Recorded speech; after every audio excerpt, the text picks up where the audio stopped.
I'm a little worried about my car. My battery I'm not worried about. I got that car battery, but the cars that I have in my... Hi everybody, this is Mike Wagner with U.S. Launch Report. We're here at Pad 40, SpaceX. This is the third launch of the new improved Falcon 9. Couldn't ask for a more perfect day. And behind me, you see the 23-story Falcon with the Dragon capsule on top. So it's really a historic launch for both SpaceX and NASA. A return to the ISS. On board is the Bigelow expandable living quarters, well, future living quarters, but it's a test flight for the Bigelow, and it's very important that Bigelow gets up there. They're the only ones that are really doing research into habitat. Okay, so for U.S. Launch, it's Mike Wagner. Thanks a lot for watching, and thanks for subscribing to our YouTube channel. And we're hoping to relaunch on an orbital mission probably around May or June. So it's pretty soon. May, let's say June. I'll recalibrate my timing expectations.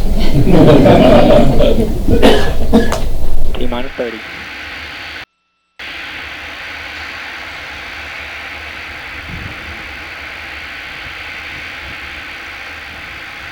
T-minus 20.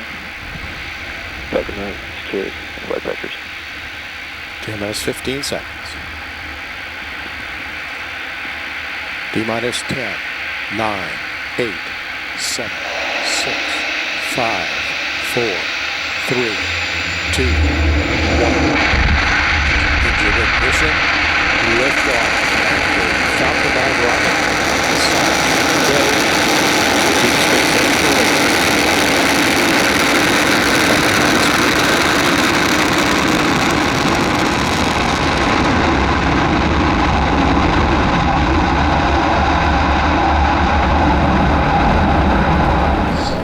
6, 5, 4, 3, 2, 1.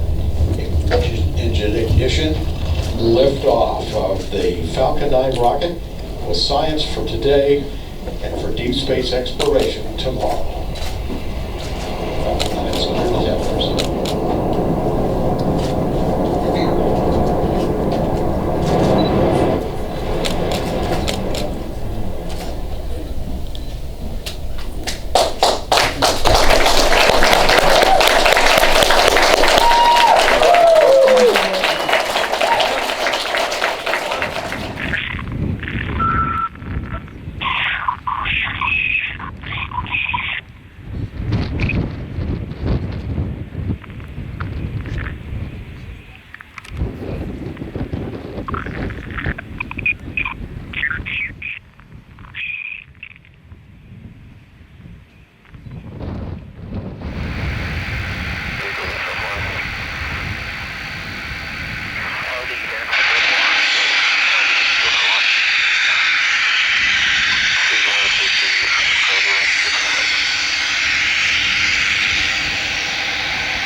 DC, verify Falcon 9 and Dragon are in startup.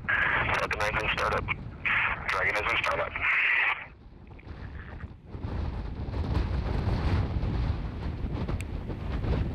Stage 1, stage 2, pressing for flight.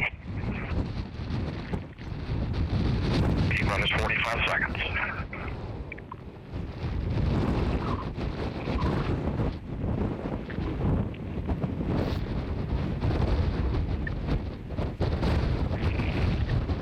T-minus 30.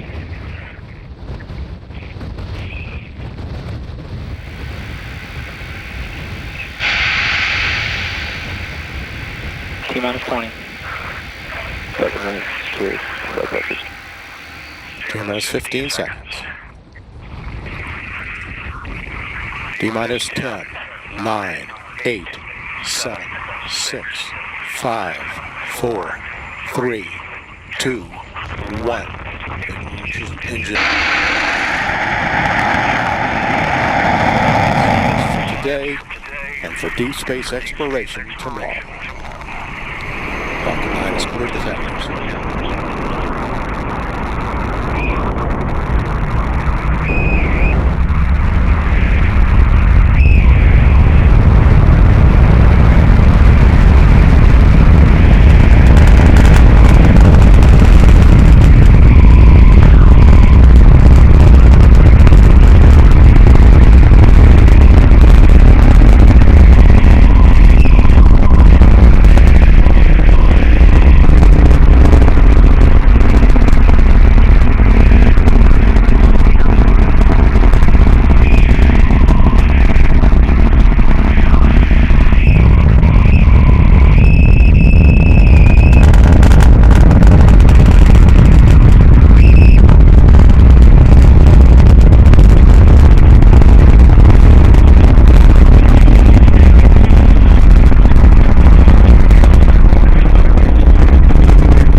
now going through the sound area.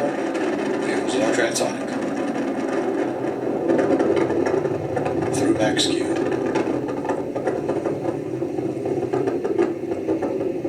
So, Elon, having achieved this this milestone here, what does that mean for the future of SpaceX and for the future of spaceflight? Yeah, I think this is a really good milestone for the future of spaceflight. I think it's another step towards the stars.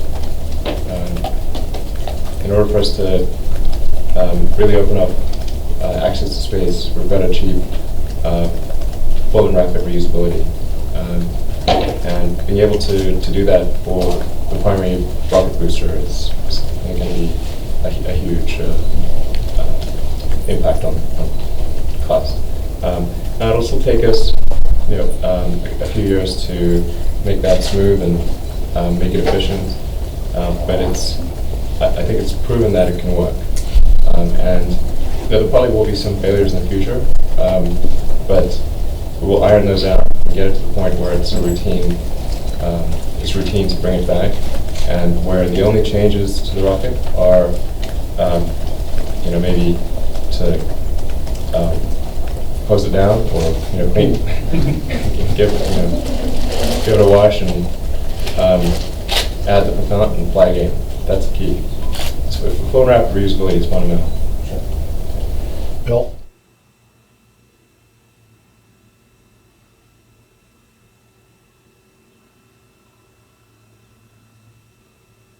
You can clearly see the first stage falling as the second stage continues to burn, and it will burn for the remainder of the flight till 10 minutes. Stage 2 propulsion is still nominal. I realize it's a fairly calm sea today, but those of us not used to looking at barges in the ocean, looked like it was rocking pretty good. What is, just out of curiosity, the maximum tilt the rocket can stand and stay vertical, number one?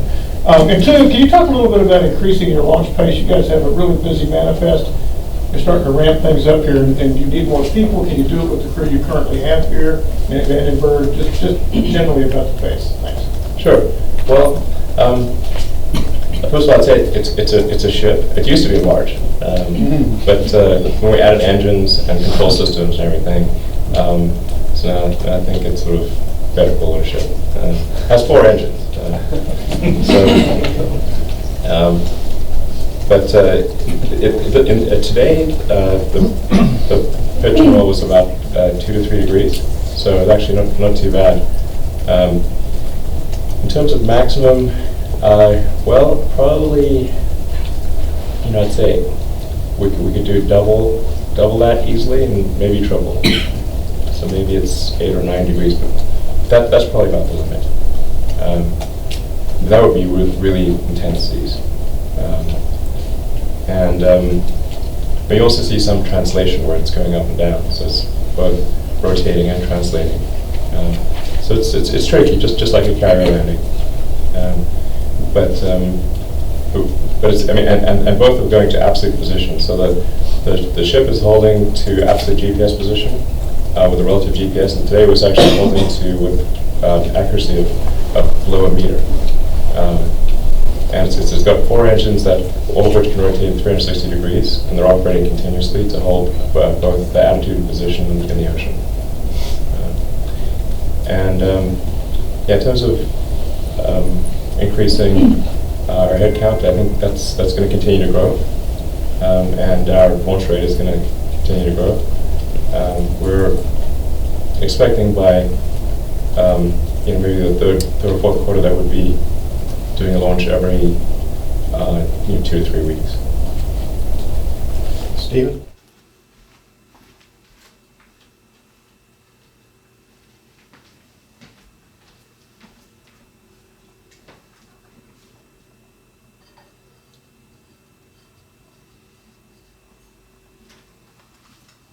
Stage 1 is transonic.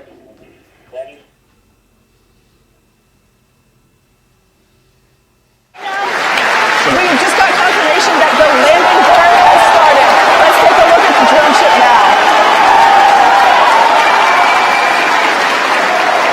So you're seeing live footage of Course I Still Love You, our drone ship, waiting for there's the engine.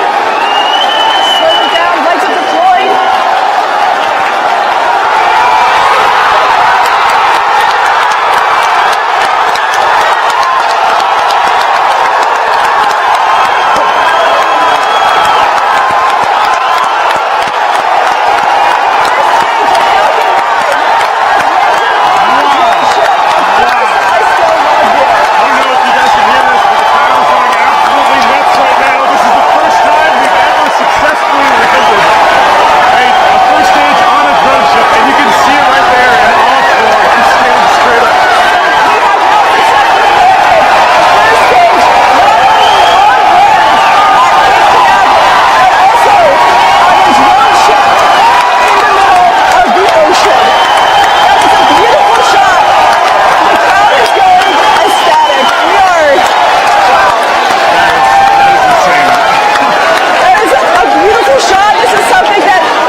like a big week for you, your car company early in the week, big moment for your aerospace company today.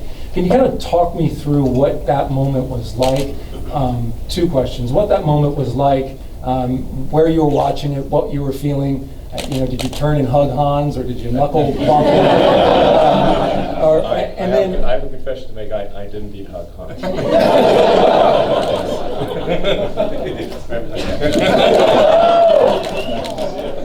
And then the tilt of the rocket when it came down. Yeah, absolutely. It was. I think the whole SpaceX team was super excited. They've all worked incredibly hard to get to this day, and still a lot of work ahead for sure. Because making the landing and the reflight easy is hard. The distance between Dragon and the International Space Station currently calculated at about 63 meters as the station and the SpaceX cargo craft approach the southwest coast of Africa. Dragon and the International Space Station now just 52 meters apart, approaching the coast of Namibia, moving from southwest to northeast in an orbit inclined 51.6 degrees to either side of the equator. All of Dragon's systems continue to operate perfectly, approaching the 30-meter station keeping point some 5 minutes from now. Karini Mom with CNN. This is for Mr. Musk. Congratulations. And is there anything that you and your companies are working on that can top the experience that you had today?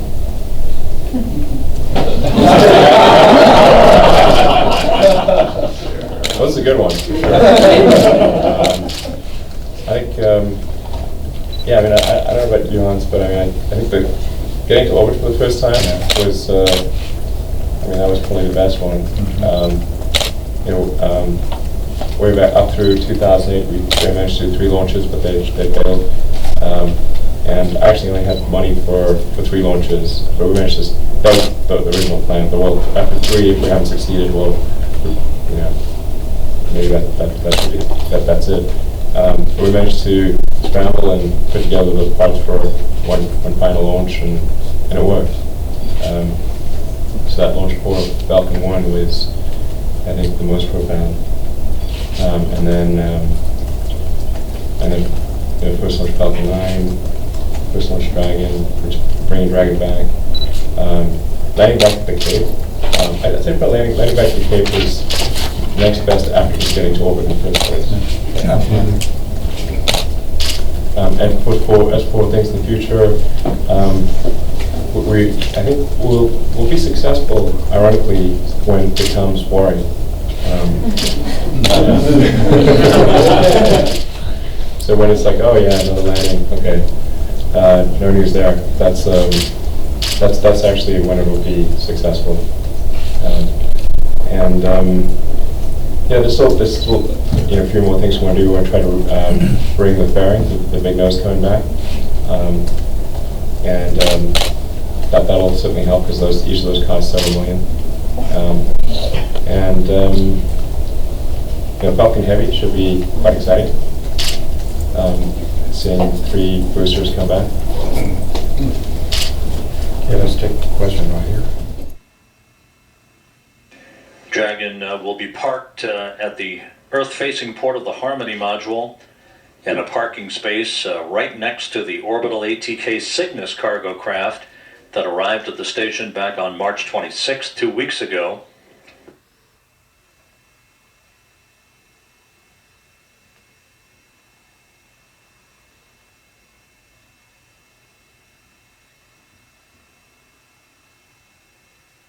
Because making the landing and the reflight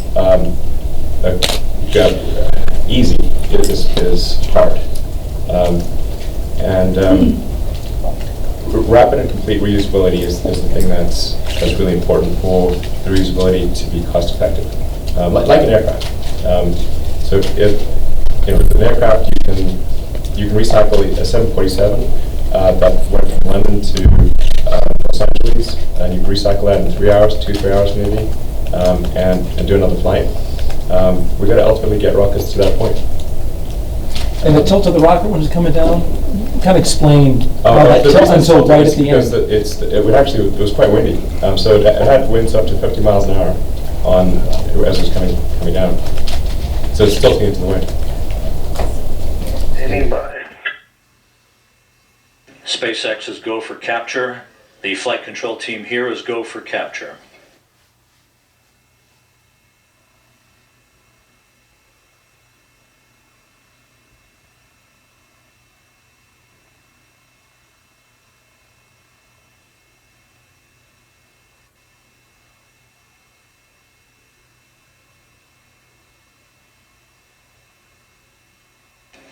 Capture confirmed at 6:23 a.m. Central Time over the Pacific Ocean west of Hawaii. A cornucopia of cargo craft now at the International Space Station. Capture again confirmed at 6:23 a.m. Central Time.